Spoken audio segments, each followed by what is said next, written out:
My name is Josh Miller. I own Riverstone Kennels, and I've been training gun dogs for more than 16 years. I have field trialed, I've hunt tested, but at the end of the day, I'm a duck hunter. You might find that the duck in our Duck Dogs podcast is spelled uniquely. The UK stands for my British Labs. I love my British Labs. I love what they offer me, both as a part of my family and the high motor in the field. As you're going to find, I have some pretty special dogs. Follow along in our podcast series here as we talk about both in the field hunting and in the field training situations that will hopefully help you progress with your dog at home.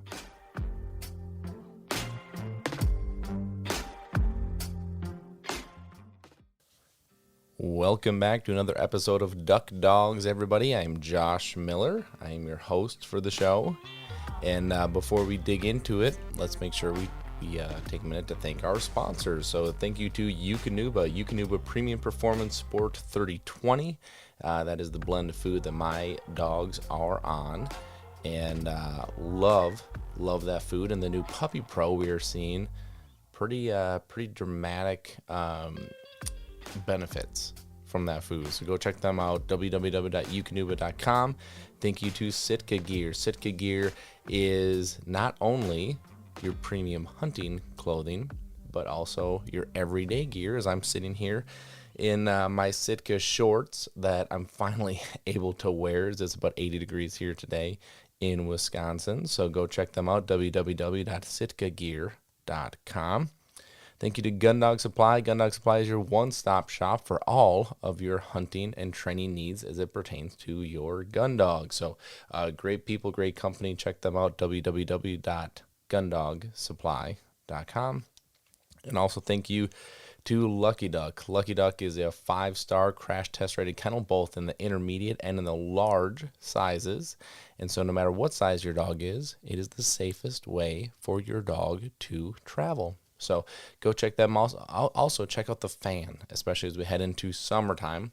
Check out that fan because it'll keep your dogs nice and cool when they're not working. So last but not least, thank you to Retriever Roadmap. Retriever Roadmap is your guide to allow you to be the best trainer and the best dog handler that you can be at home. So an ever-growing content of video library and step-by-step instructions and drills and tips for you and your dog at home. So go check them out, www.retrieverroadmap.com. Well, I hope everyone out there is having a great week. Again, apologize for that short, kind of abbreviated episode last week. I'll tell you this. I've made this joke many times, but there are moments like last week that make me really think that there's a lot of real to it, is that I became a dog trainer because I'm not smart enough to do much else. And so when I sit down to do a recording like this and my SD card flashes at me that you only have so many minutes left, I'm like, how did you not realize that you are running out of room? How did you not realize that your SD card will only hold so much room? And for those of you going, you've been doing this for a while, how did you not have a backup? How did you not have another card? Well, let me tell you, this brand new fancy podcast setup that we have with these nice microphones and this, well, they use micro SD cards, and my old recorder used normal SD cards. And so unfortunately, I wasn't stocked up on the supplies that I needed. And so not making that mistake again, but appreciate you guys hanging with me with my learning curve here. So this week for us here at the kennel, I'm kind of digging into the advanced dogs a little bit more. I have my last one come in this week, about a week after everybody else, but because of long distances and travel and things like that, just how it shook out, for him. But his owners are great. They work with him all the time, and I'm sure he's going to be, filtering in with the rest of the group here very quickly. But, I'm kind of in my evaluation mode. And so as I really, I think, very heavily encouraged everybody at home here as they started their training season to take the time to ease back into it, to evaluate, to see where you're seeing weak points and where you're seeing the issues come up, or maybe the knots that need to be tightened up a little bit before moving forward. Well, I'm doing the same thing. And there's a lot of factors that come into it for me. So not only, what I think needs to be sharpened up, but then, the dogs are getting into new routines. And this is a really big thing. So they go from their normal routine at home, then they come into the kennel, naturally, different routine, right? Different people, different routine. I communicate differently than, the owners at home. And there's always a little bit of a transitional period there. And so I kind of, take this time, hey, let's build this relationship back up between, them and I. And at the advanced level, it usually doesn't take too long because the dogs have spent a bunch of time with me up to this point already. But there's naturally a lot of things that are going on. So I'm kind of still a little bit in that mode. I'm trying to break down to the owners where I feel the dogs are weak, where I feel they're excelling, and trying to kind of cater these programs to them to get the most out of it. Now, the interesting part for me always comes from so today is Thursday, tomorrow Friday is when I will make these phone calls and kind of go over things with everybody. Inevitably, I know that I'm going to get some feedback. Like I'm going to tell them just some examples. Okay, so I have one dog that is he's just wanting to break on me. He's being edgy. He wants to break. I need to sharpen that up and kind of just get him back to the point he's being steady. I know the owner's worked with him, and I know the owner's done a great job with him, and I know the owner's going to be like, oh my gosh, like he hasn't been breaking for me at all. And this is where it does get a little difficult. This is where the trust comes in, right? Because they have to trust me that I'm being honest and very open with them, and I need to trust them that that they're going to trust me, because there's nothing worse than the friction that can come from those relationships. And that's the one thing, like if I look back early on in my career versus now, that's the one thing that has changed dramatically. And I think through credibility, through proving the success that I've been able to prove here, I think that trust naturally arrives. When I was a 20-year-old kid and someone's dropping a dog off to me, and I'm like, hey, he's wanting to break, and he's like, well, he doesn't break at home. For me, naturally, I think there's a little more like, does this young whippersnapper know what he's doing, right? Like, I think that there's something there naturally where I don't see that now. But it's really funny. I wasn't planning on talking about this, but it kind of popped up because someone recently asked me what the biggest challenge for me was when I started my business, my career. And let me tell you, there were a ton of challenges, a ton of major hurdles, a ton of sleepless nights, high stress, all of the above. The one thing that was difficult for me, and I think it was difficult for me because I couldn't fix it, is that I was just young. Now, I had a background up to that point, so I had been successful in hunt tests, I had been successful in field trials, I had won championships, I had proven, with my dogs. But when someone drops off a dog, they don't know you, especially like at the time I was getting a lot of referrals from mentors of mine, referrals from breeders, other people. So oftentimes I didn't meet the people or what would be my clients until they drove in my driveway. And the number of times that people got out, I shook their hand, and the comment was something to the point of, well, is your dad around? It was pretty incredible. And then the look on their faces, today I wish I would have had some of this stuff recorded, but the look on their faces when they realized, no, I'm Josh. And you could just see the uncertainty, the hesitancy. And I went from originally taking that like, oh my gosh, people don't trust me, oh my gosh, kind of taking it personally, to I would then take it as a challenge. Like, I'm going to do everything I can to prove this person's initial assumption wrong. and it just kind of lit that extra fire under me.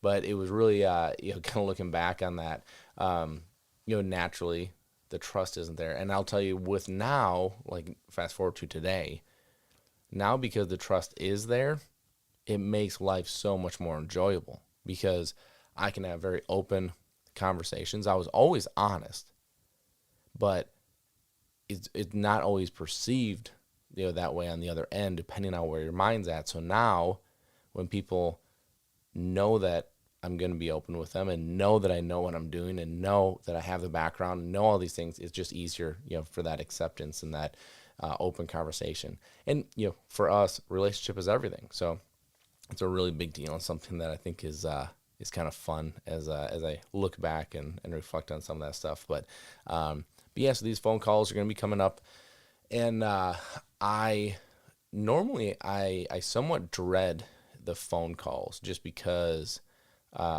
one, I know they're going to be crazy lengthy. Think about for me, if I have 10 dogs in and we're having these types of conversations, that's going to be 10 hours minimum out of the day, because they're not 10-minute phone calls, right? I mean, there's going to be, I want to give as much detail as I can. There's going to be, follow-up questions. I'm sure there's going to be conversations that come about of it, naturally, because I've built relationships with these people. The first half hour is just catching up and how's the family doing, and, them asking about my kids, and which is all great. So the time is something I somewhat dread because I still have to get all the rest of my work done. But then the other side of it is, now again, because I have the relationship with people, like there are going to be some conversations that have to be had that are not necessarily going to be pleasant. And when you're telling someone that, hey, you said your dog was doing great on obedience, I'm not seeing that. Sometimes depending on how that's received on the other end is just kind of one of those things. It's like, look forward to it, don't look forward to it. But it's part of the job, right? Kind of going through that. So that's kind of where I'm at, this week at the kennel. But I had kind of an epiphany this morning, and I get these every once in a while where something just hits me that makes me just take a breath and slow down for a minute. So I want to share this with you. So last night we had a pretty wicked storm. They were calling for tornadoes. To my knowledge, we didn't have any touchdowns, but it was, major wind, hail, huge amounts of rain. I mean, it was a big, big storm. My daughter hates storms. Of course, she's scared and she's, in bed. And so I didn't hardly sleep last night. But these storms, they have this way of throwing major wrenches into my plans. So naturally, property cleanup is kind of priority number one the next day. So we have trees that are down, we have branches and debris all over the place, garbage that's blown onto our property from other properties. I mean, it's a chore, right? Like going and getting that stuff done, right away. And then anything else that comes of it, luckily, sometimes we have, our pond overflows or whatever, right? But that's, one of those things that you got to get that done. So I get that done, and I'm just in the middle of, okay, I'm trying to get that stuff done before I got to take the kids to school. And then once I can take the kids to school, then I'm coming back, I'm like, okay, now I've got the rest of this day. I already feel like I'm behind. I've got all this stuff going on. And Retriever Roadmap helped me have today, my deep exhale, if you couldn't hear that. That's probably pretty creepy coming through the speakers of your truck, but just a deep breath. And here's the reason why.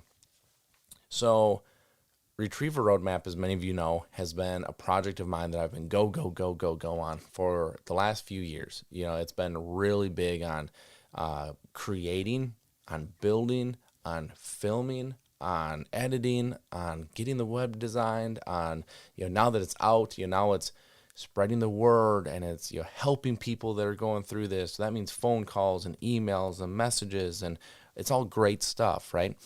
But, and this community is growing very rapidly, which is exciting, to say the least. But I went into our community page today, and I just I just smiled. And the reason I smiled is because there were people in there that were helping each other and commenting on each other. So sometimes, when people leave questions, I'm not always the first one that gets to it. And originally I was, because I felt that was my job. I had to be there to answer questions. And now other members are jumping in, answering the questions.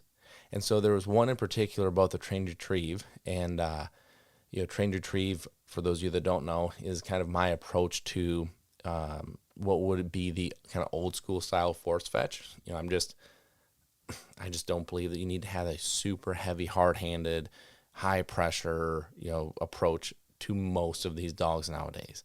And so the trained retrieve is a different approach to, you still need to get some of that stuff done, right? Like you still need to formalize that mouth, formalize that retrieve, teach the dog what it is you're asking them to do, especially if your dog isn't as natural in their mouth, which is not, it's not a negative thing, just to, identify and address it.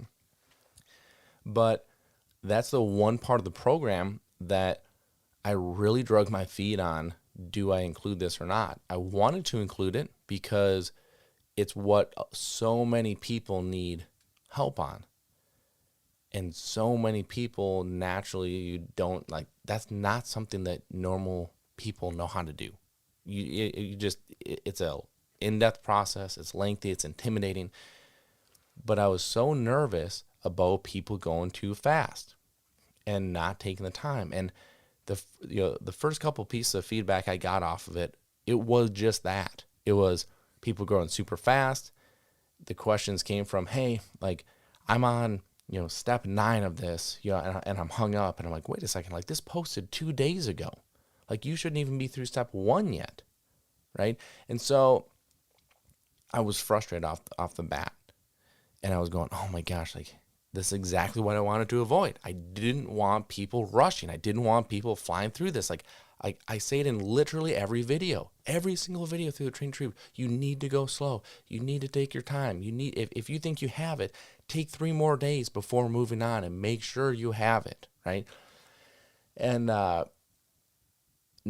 now I've completely flipped my tune on it. And I see people post it on social media. I see people that are actively engaging in this community. And there's a question on the trained retrieve saying, hey, I'm struggling with this. Any advice? And 3 other people have jumped in being like, oh my gosh, like I struggle with that too. And, listen to this video here and take this time. And that's what helped me. And this back and forth. And I just had this sense of calm come over me. And the reason I think that is kind of a couple things. So one, I think what that program has done has one of the more impactful things it's done rather is the community feel that it has built. And this is something I drastically took for granted. Like I'm not a forum guy. I'm not a Facebook group guy. Like I'm just not. And so naturally, when you don't do something, you don't think it's overly important. Well, what the community has done from my perspective has let people know a couple things. The first one is that you are not alone in this. Like if you are struggling with this, there's likely 100 other people in here that are struggling with it. Let's talk about it. Let's figure out what the best route is for everybody. Let's help each other and how to get over it. It's way more encouraging for me when I get hung up on this to ask a question, have all these other people say, hey, I was struggling with this too. I got through it. You can too. And then the back and forth of, okay, I did this. That's great. That's what my dog did too. My dog took a few more steps and then got over that hurdle. Okay, I'm going to keep going. I mean, it's so encouraging. It's so encouraging to sit back here and watch this. And it's like, oh my gosh, like I want to get involved, but I actually don't want to get involved because like this is so awesome here. And so it really made me smile. And then the other thing that I think it's done is, as I look at it, is the perseverance part of this. So there's one individual that has been a Retriever Roadmap member now, and when he first signed up for the course, he sent me a message and he said, "Man, like," and this is again around the train retrieve. I'm not trying to push the train retrieve. I'm just trying, like, for whatever reason, both of these just kind of centered around it. And he's like, "Man, like, I have a different program right now, and they do a hold condition, and my dog is just not doing it well. And like, I really want him to finish these retrieves, and hold condition, you guys, is great. But if your dog isn't extremely naturally mouthed to begin with, you're not going to get over it. Like, hold condition is not going to fix that." And so the train retrieve does, because it formalizes, it teaches.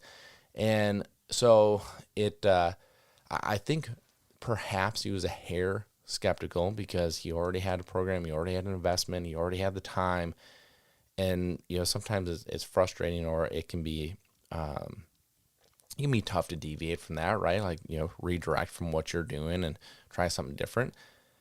But I got a note from him yesterday saying, like, it was literally a video of his dog, and this is the same dog that wouldn't retrieve the hand, that would drop early, that wanted to chomp on the bumper, that wanted to do everything, right? Bumper's thrown, steady, send, right back to heel, perfect hold, makes him hold it for a few seconds, reaches down, perfect give. And it was like, I don't know, I just like, I get goosebumps on it, because it's just so rewarding. I know training my dogs, training my client dogs is incredibly rewarding, because I'm putting the work in, I'm watching the development, I'm taking those steps, and basically I'm watching my work come to fruition, right? I'm seeing it blossom, I'm seeing it develop. I had no idea that giving people the information and letting them go do it themselves would have been that rewarding for me. I knew it was going to be that rewarding for them, but for me, like, that was a very pleasant surprise, because like, that situation right there, like, I can feel in his message how meaningful this was to him. I can feel in his message how excited and how proud he is. I would also say he is that much more proud because of the hurdles he had to overcome to get there. And that's just the reality. Like, we've talked about this, right? Like, in life, there's nothing that I can look at that I have that I am proud of, that I didn't have to struggle for it, that I didn't have hurdles to overcome, that I didn't have to fight for it. Those proud moments, you're just not as proud of them if they're easy. You're not as proud of them if they just come to you. There's something about that perseverance. There's something about coming out the other side.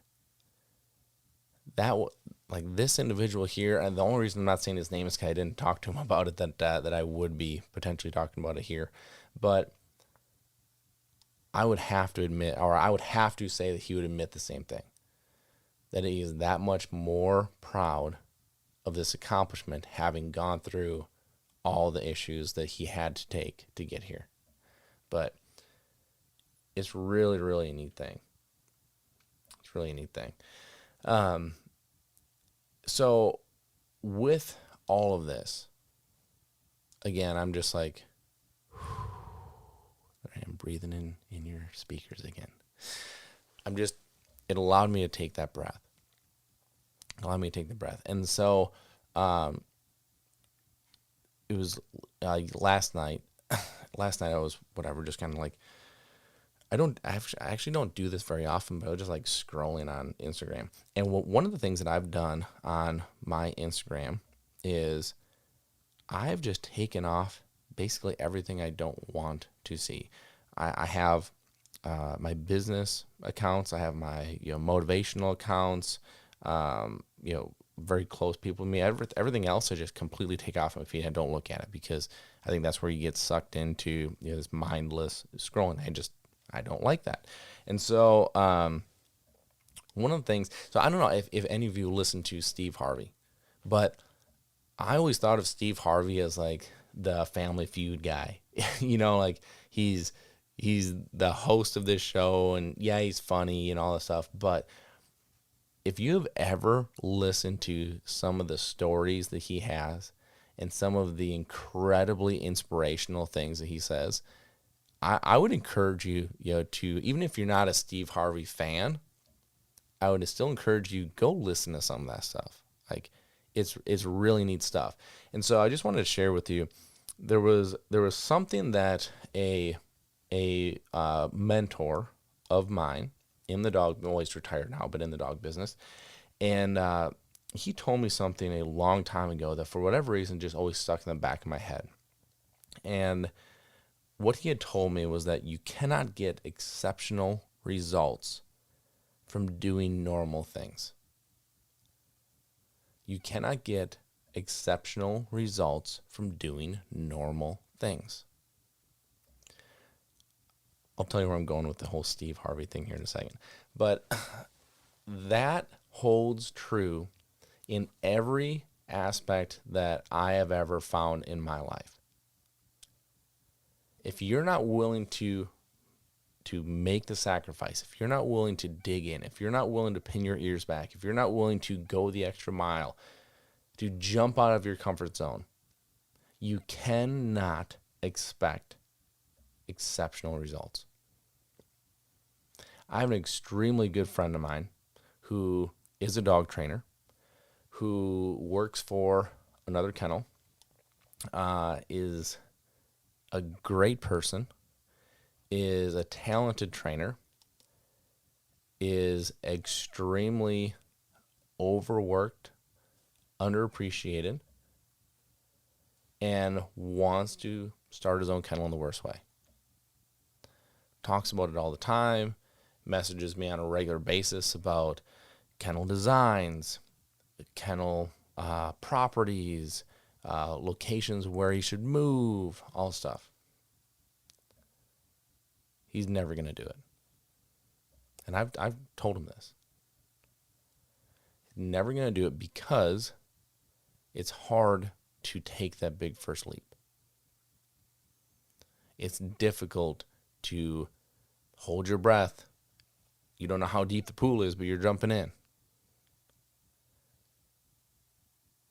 It seems like in our lives that there are these moments that we need, like we just need to make that push. We need to make that jump. We need to go full force. But it's scary and it's hard. So where I'm going with the whole Steve Harvey thing is, when I was in my scrolling, I saw him say something very similar to what I just said. You cannot get exceptional results from doing normal things. So that's what made me stop. I was like, oh, I know something that is very close to that, right? And he went through and explained the glass ceiling. I think the glass ceiling is so interesting. So what he did is he talked about the glass ceiling. I wish I could find it again, because I would have just played it for you, because it would have been probably way more entertaining than listening to me talk. But with the glass ceiling, what he said is that when you have a goal in life, when you have somewhere you want to go, you can see it, you can taste it. This is my dream. This is where I want to go. This is my next level in life. You can see it through the glass ceiling. The reason the ceiling is glass is because you can see it, but you can't touch it yet. And he went on to say, why do most people never get to go touch that dream, touch that goal? And it's because in order to do that, you would need to break through and shatter that glass ceiling. That's going to hurt.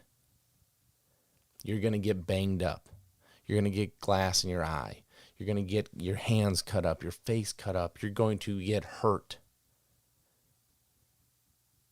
But you can't get there without it. You cannot get to that ultimate goal. You cannot get there without putting forth that sacrifice. You need to break that glass.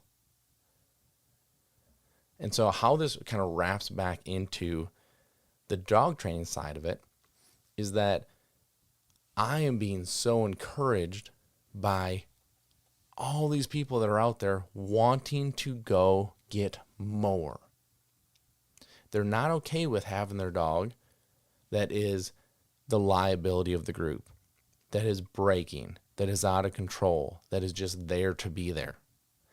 They want to go be successful. They want to go to that next level. They want to have that dog that handles. They want to have the dog that runs blinds. They want to have that dog that honors, that retrieves the hand, that is under control, that is a pleasure to be with. But that requires time. That requires taking the time. That requires going slow. That requires potentially sitting your dog out a season. That requires you putting yourself in a situation where you put the gun away and you just handle the dog. These are all things that, to a very lesser extent, is the glass ceiling. You know what you want. It's just, will you push through to get there? Will you put in the time? Will you make those sacrifices? For some of us, it's an easy answer. Yes. For some of us, it's not. The number of times that I have heard people go, I just could not leave the gun at home. I just couldn't not shoot. It seems like an easy one for some of us. For some of us, extremely difficult. We all have our different challenges. We all have our different temptations. We all have our different struggles, but we all have that glass ceiling. I would challenge you to think about an area in your life, it doesn't have to be your dogs, an area in your life that your glass ceiling is right there. Do you have the courage to break through it? Let me tell you about what mine was. Mine for the longest time was, first, it was to have a business of my own. At 20 years old, my friends didn't have houses. My friends were wanting to go drink every Friday and Saturday night. My friends wanted to go party. They wanted to go out to the bars. They wanted, I guess, at 21, right? They wanted to go do that stuff. I didn't. I wanted to build this thing. So I bought a house and I put every one of my pennies away. Every one of my pennies. And the first leap of faith was building the house, or not building, buying the house. Then was building the kennel. I have to get those kennel runs. I have to put them up. I have to hope that I can fill them. I have to hope that I can pay my mortgage. I have to hope that I can put food on my family's table. I have to hope all this. It'd be way easier to get a job and know that there was a check coming in every week. But this is what my vision was. You know how many friends I lost in that time of my life? Incredible. I remember vividly one in particular. It's actually Whitney's friend. And Whitney's a huge part of this. My support system with her was an incredible foundation. But I remember one of Whitney's friends in particular getting upset that we weren't going out, to the point that she had, to me, the audacity of saying that we're whatever, we were 21. We're 21. This is what we're supposed to be doing. Maybe for you.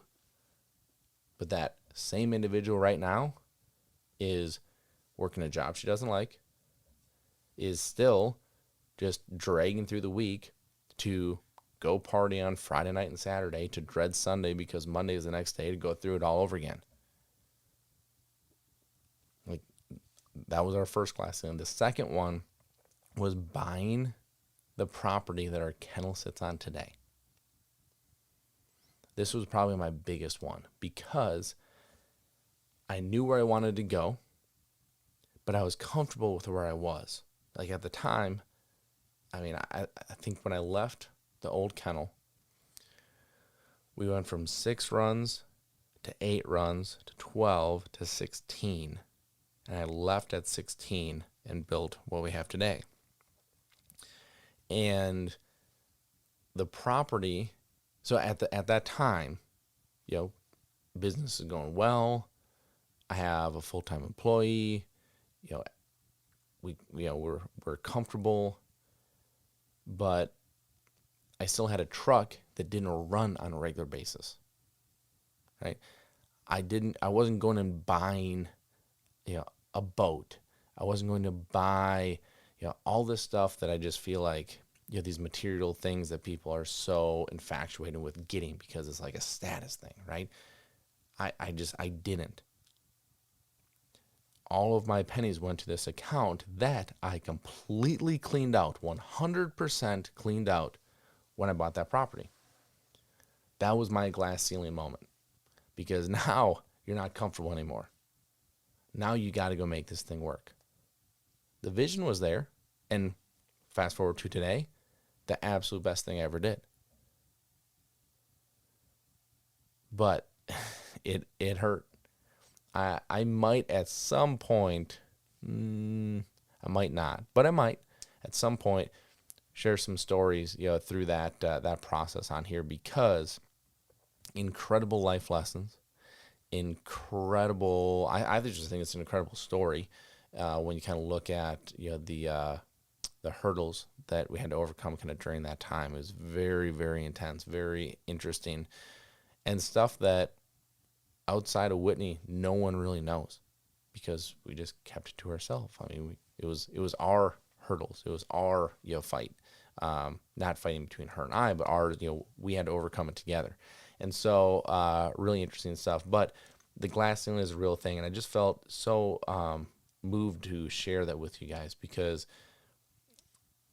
whether it's your dogs, whether it's your personal life, so for me. I'm going to share something with you. Had no intention of sharing this, and actually, as a matter of fact, outside of this, I probably won't share this with anyone.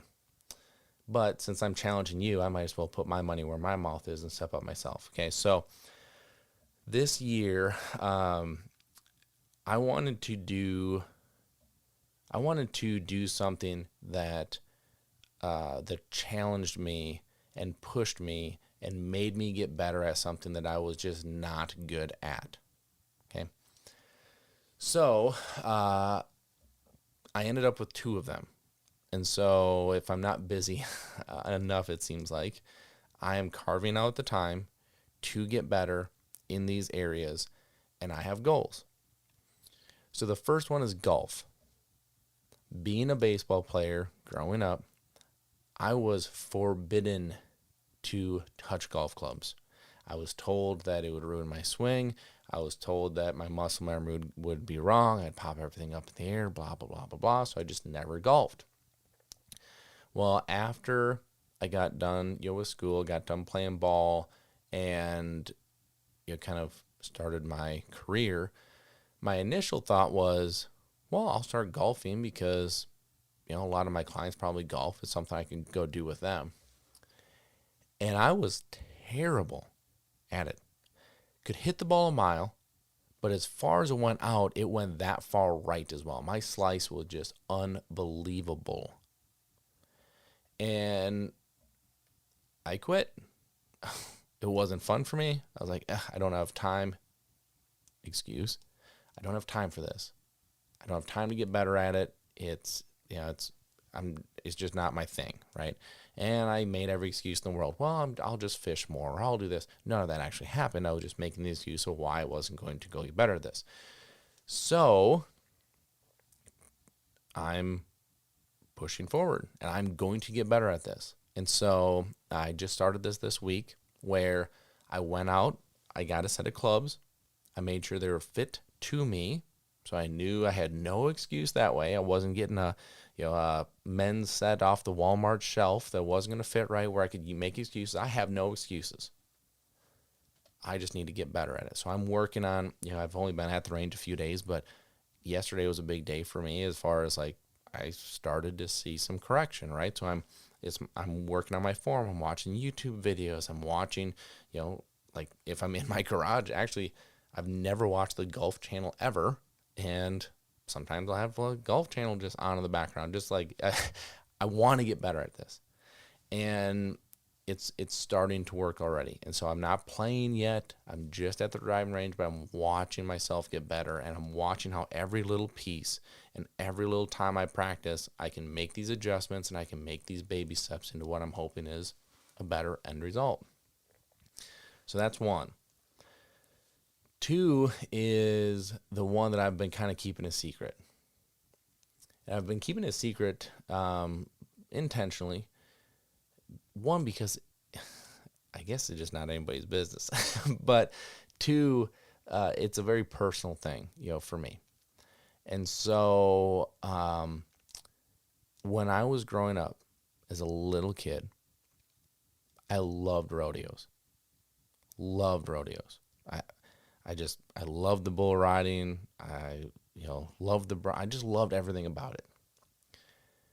We didn't I wasn't from a horse family, wasn't from Western family, anything like that, but I just loved it. So when I went through my phase of my career where I was field trialing my pointing dogs off horseback, that was like as close as I was going to get to it, right? So like I ended up owning 4 horses. I broke 2 of them, myself, which I really enjoyed, that process. It's a lot like training dogs, a little different mental approach because you're talking, predator versus prey, mindset. So it's a little different, but very rewarding. Really, really enjoyed it. And, it just got to a point that I wasn't going to field trial anymore.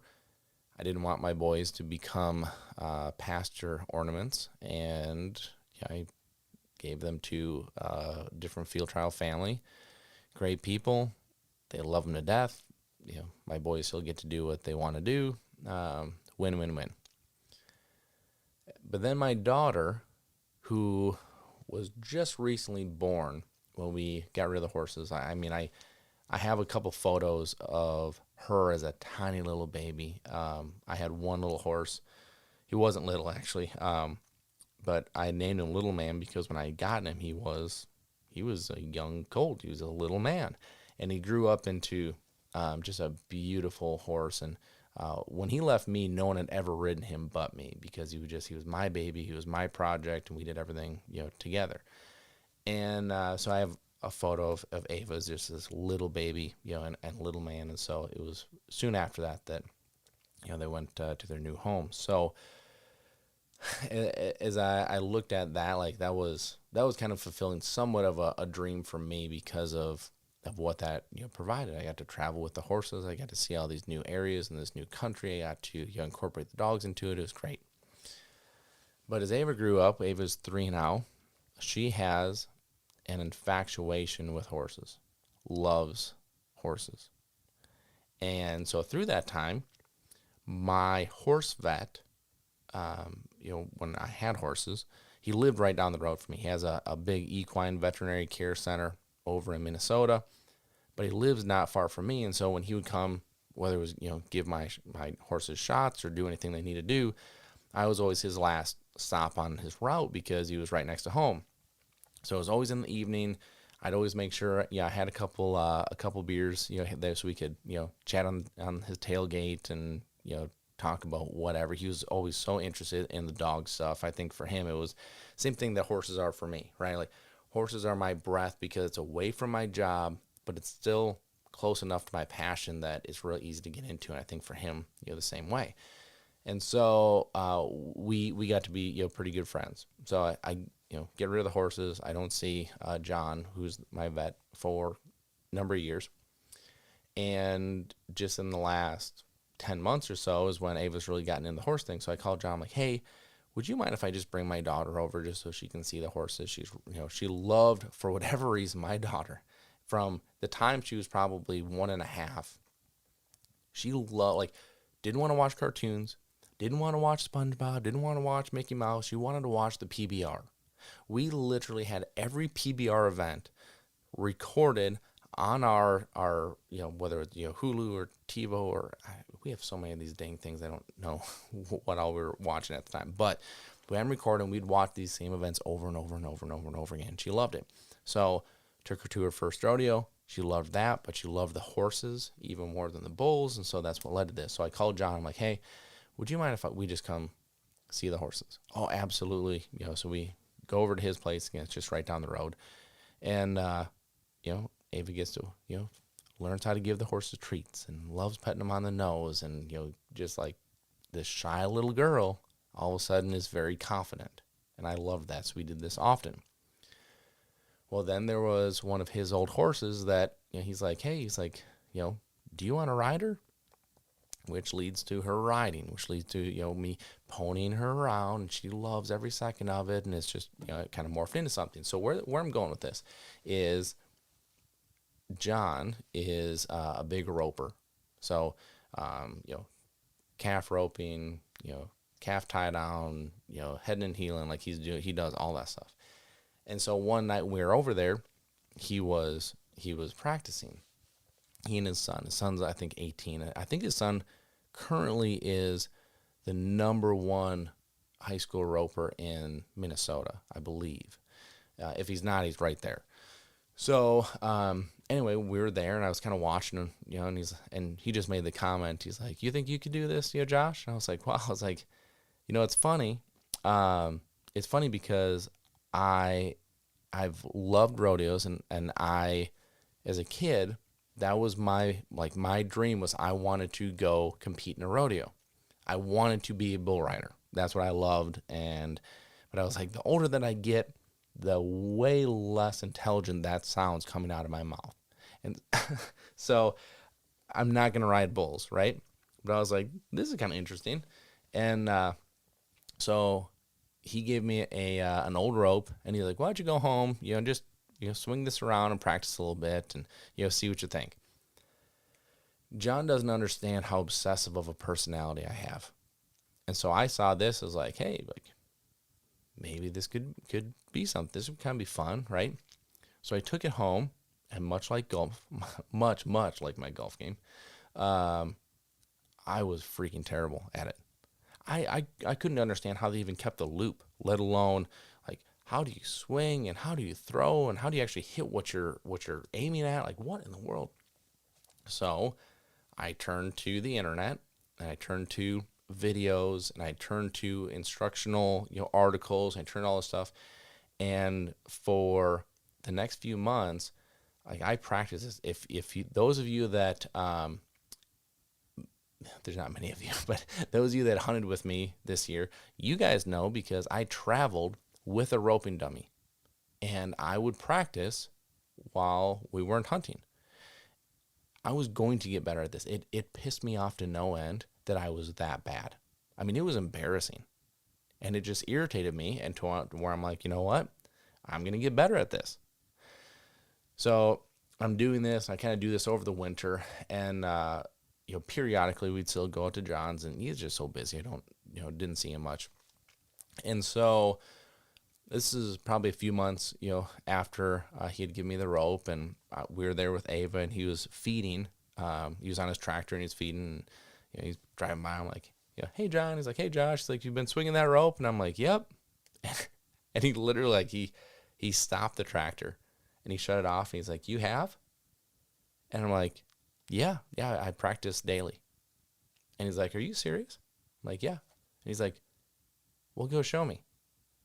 So I grabbed the rope out of my truck, and we go up to his roping dummy, and I swing a few and never missed on the dummy.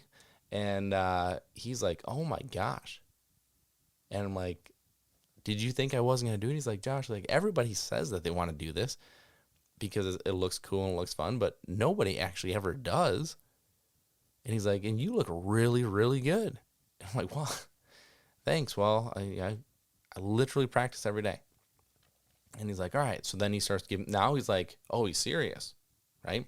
So now he's giving me pointers. And now every week he's like, go home, practice this. Next week on Tuesday, be here at this time. We'll do this again. And now he's like all into it. So I've now graduated to, I have a horse named Tucker. That is not my horse. It's one of John's horses, and he's his oldest horse. He's He's not overly fast. He's not overly anything, but I really like him, and he's very under control, and so I've been riding him, right? Just like, let's get to know each other. So 2 days ago was the first time that I got to rope off of Tucker, so off a horse, first time ever. And I felt like I was back on that first day trying to rope again.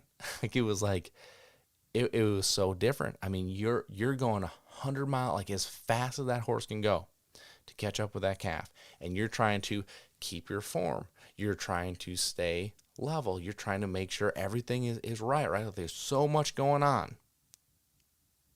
And I went from a dummy that I couldn't miss. I mean, you put that dummy anywhere, and I will hit wherever you want me to hit. I could hardly get up to where I could reach with my rope, the calf, let alone actually rope a calf. So my batting percentage so far is 0. I have not connected yet, but it's pushing me to get better at it. And I have a goal that, as it sits today, as we're halfway through May, seems a bit ridiculous. But I want to compete in a rodeo this year. I just that'd be one of my like childhood goals. It'd be one of these things. And as I push to that, I'm finding that every step along the way poses these new challenges that I have to rely on my previous work, but have to understand that there's all these new things that are now making this more difficult. See where I'm going with this? I am now understanding more clearly what so many of you that send me messages and send me notes, how you feel. I can see why it's so frustrating when I tell you need to go back to obedience when your dog isn't whistle sitting, or when your dog isn't wanting to take a cast, because it's all obedience. Because what's John saying? You need to go back on the dummy. You need to just really work on, keeping your elbow here, really work on that back and forth, and I'm going, you put me back on the dummy, I'm not going to miss. Like, get me back on that horse. Like, that's what I need to be practicing. He's telling me the same thing I tell all of you guys. And I'm getting it, because I understand that going back to that dummy, I'm now going to have a different approach. My thought process is going to be different. I am now going to approach this with, in my head, I'm back on that horse. And in my head, okay, I understand where that calf is now going to be. And I understand now that when I'm throwing, I need to have in my head that I'm no longer stationary. There's all these new things. Okay, how does that relate to our dogs? Well, just because he's obedient and at my side in my front yard does not mean that when I go to train and I'm at the retriever club and there's these other dogs, now we're doing water work and we're doing all of a sudden, if I see my obedience start to fray, I need to go back to my obedience, but maybe challenge myself to go into these new situations. Maybe my mind as a trainer is now opened into a different thought process. So now it's no longer this, very methodical, back and forth in the driveway. Now I just witnessed where it shook up on me, and I need to come back to the lead, and I need to work on it, and I need to apply it. I need to come with a different thought process. It's so interesting to me. I want to get back on that horse, and I want to go try that again. But I'm going back to the dummy. And I'm going back to the dummy, and I'm going to rope and rope and rope and rope and rope. And I'm going to get better, and I'm going to have a different mindset. I understand what I was doing or what I could be doing better now that will help me get there.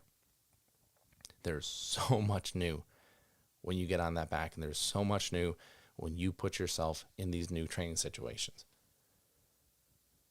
It's really, really interesting. And it really opened my mind, to the thought process, and quite frankly, probably the frustrations. I can tell you the first comment in my head when John's like, "Oh, we need to get you back in the dummy." It's like, dude, I've been on the dummy for friggin' 9-10 months. Well, that's where you're gonna get better. I'm sure when I know that some of you guys that have sent questions in, I'm like, hey, you need to go back to obedience, are like, you're an idiot. Like, you don't know me, you don't know my dog, and you're saying go back to the most fundamental, rudimentary thing that I can do. Yeah, I get it. But I also think that your approach as the trainer will be different than it was back then. Just like my approach as I go back to that dummy is so different than what it once was. I got the taste. I got the perspective. Now I need to come back and I need to prove it. No different than my ties. My ties on my dummy are great. I understand my rope. I understand my 2 wraps, my hui, and I got the whole thing down. But you put a real calf in there.